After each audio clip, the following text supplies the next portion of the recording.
Hey, what's going on guys? It's Nathan here and welcome to another video. In this video, I'm going to be attempting to solve the Rubik's Orbit. So I saw this puzzle at the local bookstore and I decided to pick it up. It is the latest creation from Rubik's. And just kind of judging by the puzzle, it doesn't look that hard, so I'm not anticipating that bad of a solve. Who knows, maybe I will be surprised pleasantly, because if it's more difficult, typically the more fun it is. So without wasting any more time, let's go ahead and jump right into the solve. So here is the Rubik's Orbit puzzle, and this puzzle was actually already first impression kind of a pain to scramble because the turning on it is really bad. In fact, you could probably hear that, and you have to be really careful to make sure this is lined up before you start your next turn. But regardless, I'm excited to go ahead and give this a scramble. The solve state is when you have a solid color all the way around on all of the rings. So the first thing that I'm going to do is I'm going to start to figure out how exactly to get that going. I'll start with just putting white pieces in. Okay, so there's the white ones, and that does not put the opposite side in place. So I assume here, I should have taken a look at this before I started solving this, that the color scheme is the yellow opposite white. That would make sense because that's what the original Rubik's Cube is. So I'm going to try and insert or put those together. Try and figure out how I do that here. Let's see. Let's put that down. Put this down. Okay, so there's one. The white opposite the yellow. Let's go ahead and find another to pair up.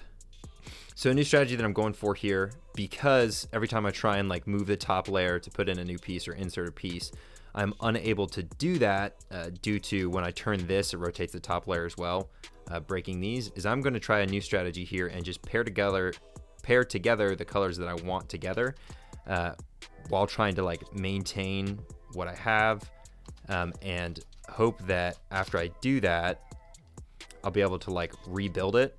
So you can see I just put in another one there. So that's like, I guess, a step in the right direction of having like the sandwich put together here.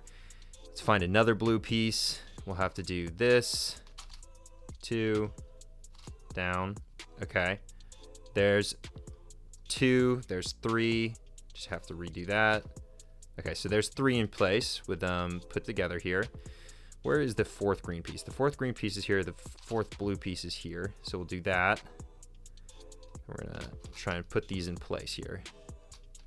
Boom, boom, boom, boom. That's upside down, and I messed that up. Shoot. Got myself stuck here. There we go. And I messed up one of them. Fantastic. There's blue mixed up again. Okay, so we made a little bit of progress, and then we took a couple steps back there. In fact, we took several steps back there. Many steps back there. I'm not really understanding why this puzzle is so dang difficult. It's probably not. I'm probably missing something very obvious here, and that's kind of my issue. I might just have to like just continue to keep turning the puzzle until I get something that kind of just matches up here. It's easy to get one layer put together, right? So like a red there, but then it's hard to get them on the opposite side. So I have white, white. If I move this, I'm going to break the red. See, I moved it, got a third, but broke the red. Okay, so let's go ahead and try and do the layer by layer kind of method again. I think that that's probably my best bet to getting this thing done. So I'm going to pick these 2. Okay, so that put 2 in place. This is not right. The red is okay. I want to get something else on opposite red. I'm going to try and just do orange. Okay, so there's red and orange. Let's do another red and orange, hopefully. If I do this. Red and white. Red and yellow. So now I just need to replace this. So is this like a 2x2 without the edge piece? Or without the corner? Like kind of like it's like removed? I mean, it basically works as a 2x2.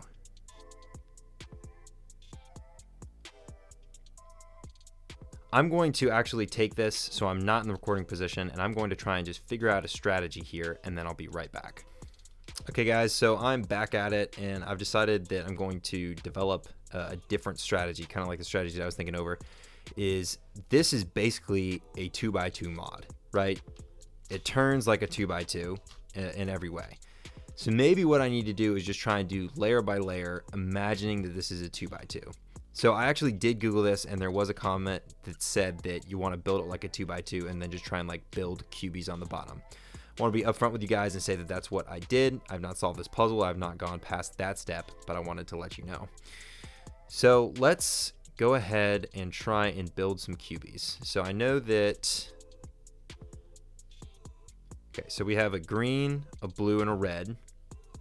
I'm gonna look for one that's a green, a blue, and a red and just see if that exists. Here's a green and a blue. What happens if I do that? There's green and blue. All right, where would be the third cubie? It would be this piece right here. But if I put that in, I'm basically just doing the same thing. I wonder if, oh, that worked. Look at that. Okay, so I have these lined up, and the blue lined up. So that means for the top layer, this ring cannot be anything that is red, yellow, orange, green, or blue, which leaves white. This has to be white. Oh, okay. White is just the top. That's exactly what's going on here. This is the right layer of the puzzle. So what I need to do is I need to do an algorithm that I would normally do. So we have, I'm trying to picture it on a 2x2. I have one here, one here. I would do one of these.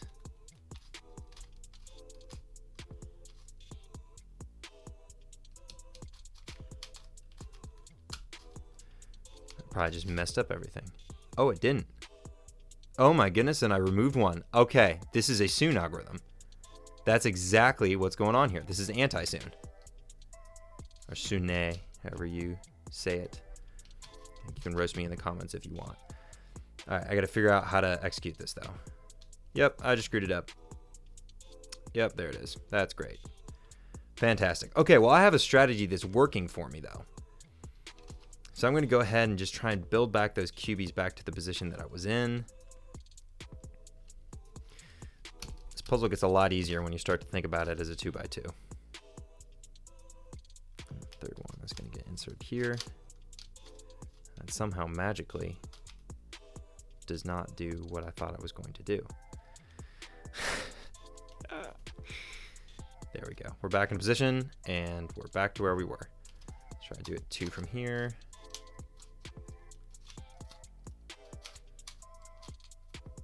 I'm trying to think of how like beginner's method would be done for a regular 2x2. It's been a long time since I've done one of those.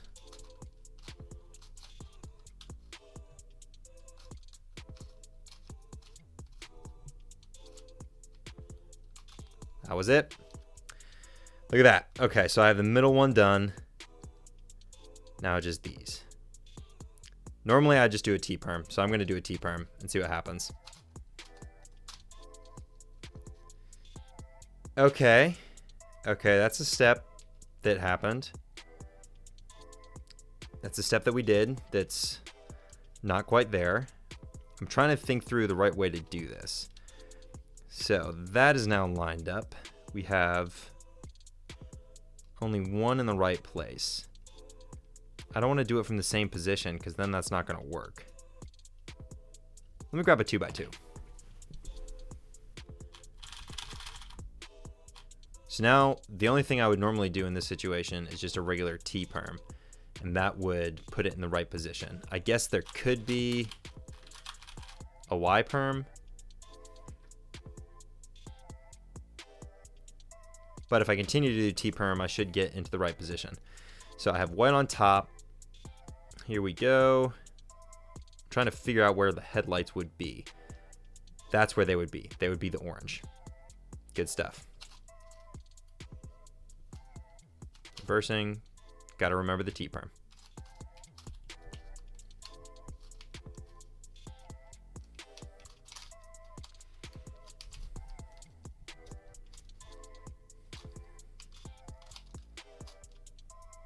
There it is. Yes. Oh man. Okay, so it's just a 2x2, but that whole time it was just screwing with my brain. And I was really kind of being an idiot about it. So I'm glad that I looked that up to kind of give me a hint that it's just a 2x2, and that I can just kind of work through it in that area. Overall, like really challenging mentally for me. So that was the Rubik's Orbit. This puzzle was way harder to solve than I was anticipating. But the thing that's funny about it is the actual solve itself is not that difficult. It's just a 2x2, and I of course know how to solve a 2x2. It's one of the easiest puzzles in Rubik's collection. However, the way that this puzzle is structured, the way that it's designed, makes it really, really hard to wrap your head around and figure out exactly how that 2x2 is operating. And for that reason, this puzzle took me almost an hour to solve, which is a lot longer than many puzzles. So good job on Rubik's part for making this puzzle difficult. It was really fun. If you guys want to pick one up, I'd actually recommend this puzzle just because it's something that's a little bit different, which is refreshing. The turning is pretty poor on it, although it got better as I was solving it.